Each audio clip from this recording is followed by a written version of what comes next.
When this man gave $100 to a homeless man on the streets, he had no idea that the repercussions would be this enormous. He thought he was just doing a nice thing for a man in need, but that was before he found out who this man really was. Man gives $100 to a homeless man, but he doesn't know who he really is. It all started when Steven, the man in question, walked home from the grocery store that day. He was carrying a full bag of ingredients and was looking forward to turning them into diner. But then Steven saw a homeless man outside of the store. He was dirty and was mostly dressed in white.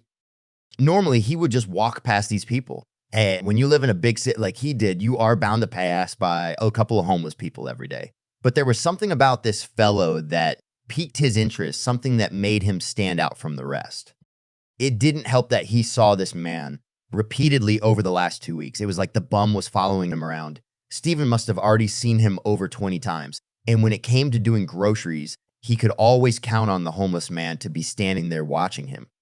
But of all the times Steven saw him, this time felt different. The homeless man kept staring at him, never blinking once. What's up with this guy? Steven clenched the grocery bag in his hand and decided to walk up to the man, just to see if he was okay. Excuse me, sir. Steven asked him if there was anything wrong, if he was doing all right, and somehow that remark sparked something in the homeless man. His eyes started to water, and he looked at Steven with an intense stare. It was like he was looking in my soul, Steven later proclaimed, yet the man remained silent.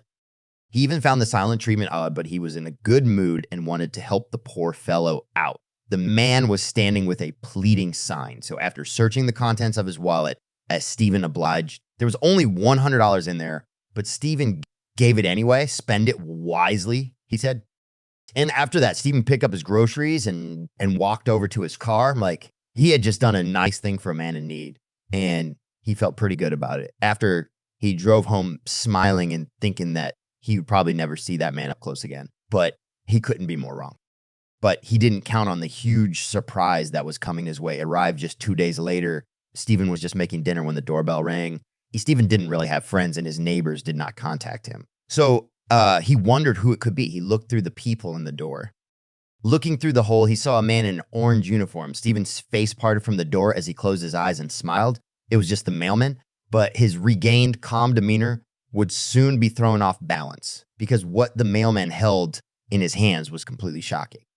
The mailman held out his hands, presenting a large brown box of unknown origins. Whatever could this be? Steven spoke out loud, but the mailman just shrugged his shoulders and turned around. Inside, Steven used a box cutter to pry the cardboard open. And there he saw a note that gave him the shivers. It was a note with just one sentence on it, but it was a phrase he knew all too well because he said it just 2 days prior. He read the words out loud. I spent it wisely. It said nothing more, just that. Steven thought back to the strange encounter with the homeless man. Now, his curiosity was truly piqued. Did that poor man really just spend the $100 Steven gave him on this package? What could be in there that was so important that it was worth going hungry for? Steven eagerly pushed the packaging film aside to reveal the contents of the box. Steven put his hand inside the large cardboard vessel and pulled out a large rack of old slideshow pictures. These things were ancient and hadn't been manufactured for years. How did a homeless man acquire something like this? He couldn't see what was on them, but knew a way he might. Digging through the dusty boxes of his old basement, Steven remembered that he had found an old slide projector just over a week ago. Yes, let's hope it still works. Grabbing the slide, Steven ran down the stairs where he placed the projector on an old camping table and plugged in the power. The slide seemed to fit the projector perfectly, almost like they were made for this specific type. Steven hung a large white cloth from the ceiling, and a matching camping chair was folded open. It was time to watch this thing. Steven pressed play on the machine, not knowing what to expect. The projector made a harsh rattling sound at first, but after about 10 seconds, it illuminated the cloth with its beam. It seemed to work just fine. But when he saw the first picture, tears swelled up in his eyes. He started crying intensely. How can this be? He shouted. Looking at the slide, Steven saw over 100 pictures passing by on the screen, and immediately it became clear to him why these images were addressed to him. He had never seen these pictures before in his life, but somehow he himself was in each and every one of them. Steven was confused beyond belief. Where and how were these pictures taken, and why couldn't he remember any of it? The people in the pictures seemed to know him pretty well. They were hugging him and laughing, and for some strange reason, they struck a sense of familiarity with him. The pictures varied in age. Some were in black and white, and in it, he was still a young man. But the further the slideshow went on, the more recent the pictures were taken. Some even had dates on them. The last 10 were only taken half a year ago. Stephen got frustrated while scanning through the slideshow over and over. I have to remember these people. Come on, think. Stephen now said, screaming to himself, he tried to find clues in the pictures. Maybe there was something he recognized in the background. He had to find out. He felt his frustration starting to build up inside his body. It was like the whole world was in on a cruel joke, but he was the only one who was left out. His anger eventually mounted in a wild punch with it landed on the side table that held the projector. The table buckled under its magnitude and folded in on itself, making the projector tumble to the ground. Stephen snapped out of his anger just in time to catch the machine before it smashed into the ground. But when he caught it, he saw that the projector had made it to the last slide. And that slide turned out to be the most important one of all. There was no image on that one. Instead, the projection on the white canvas showed him a message. It sent a shiver through his body because it was a written message addressed to him personally. It even said his name. Stephen looked at the white hanging canvas with tear-filled eyes. How can a $100 gift to a homeless person lead to all this mystery? The message was an invitation for later this evening. The image showed a time, an address, and a serious plea for him to go there. Seeing the message, Stephen fell down in his chair. What did this all mean? Who was this homeless man? It was obvious to Stephen that the man must have known him, because how else would he know where he lived? There was only one thing left to do now. He had to go to that address. The time scheduled on the invitation was in just over an hour. And looking at the indication time on his Google Maps, he saw that the ride over there was almost that long. He had to get ready. So without a moment of hesitation, Stephen rushed upstairs, grabbed the car keys, and headed on out. And he didn't drive slow either. The car left his neighborhood in a hurry. Before he knew it, he was on the highway. It was a slow evening, so there weren't a lot of cars around. And navigation showed that it was at least 25 miles straight ahead. That gave Stephen time to think. See, while driving, he tried to think back on all the times he saw the homeless man. It all started a few weeks back. He had never seen the mysterious man before that, but once he showed up, it seemed like the young man was everywhere, always just waiting for Stephen to pass by. He focused as hard as he could, and out of nowhere, an image of the man flashed before his eyes. In the image, he wasn't wearing dirty clothes, but he was looking at him in the same way he did the last couple of weeks. The flash disappeared just as fast as it came, but it had consequences. It distracted Stephen from driving, and without him realizing it, he had steered his car in zigzag patterns across the road. He snapped out of it just in time to not hit a guardrail. Wow. Just in time? I better stay alert or else I wanted to make it to the appointment.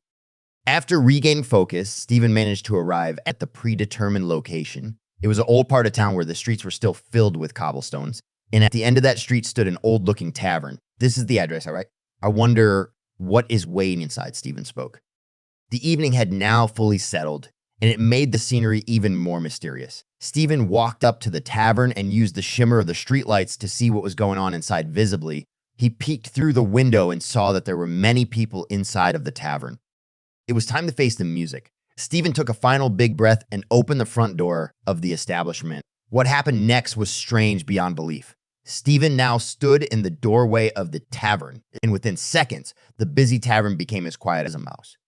Over 50 people who were chatting loudly just moments before had now all stopped talking. They turned around and all faced the confused Stephen. The sight made him tremble a bit. And what made it even more bizarre was that they were all wearing the same shirt, and it wasn't your ordinary white one.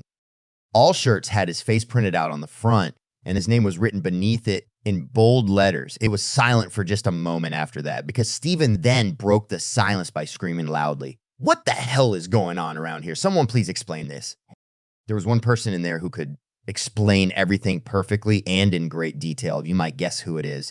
And also, Stephen had the feeling that he would be there. The homeless man from 2 days prior stepped out of the crowd of people. He was wearing the same shirt. Stephen smiled at him for a second and thanked him for the invite. But immediately afterward, his frown turned strict again. "Please explain to me what is happening. I'm so confused." Stephen almost begged the man. The homeless man invited Stephen to sit down. Then he would explain everything to him. Once seated, the homeless man introduced himself as Bill. And even though Stephen had already figured it out, Bill had to tell him that he was not a homeless man at all. He started keeping tabs on Stephen 2 weeks ago, standing outside of that grocery store on purpose for a reason. But then the big surprise came, the one Stephen could have never seen coming. The man said that he knew Stephen very well. He told Stephen that he was his brother. Stephen was in complete shock. How can this be? How come I don't recognize you then? Stephen started crying after that. Bill asked his brother if he remembered anything about the biking accident that occurred just over a month ago. Stephen nodded his head in agreement. He didn't remember the fall particularly well, but he remembered waking up in the hospital. Also, he remembered the doctor's explanation and the treatment afterward.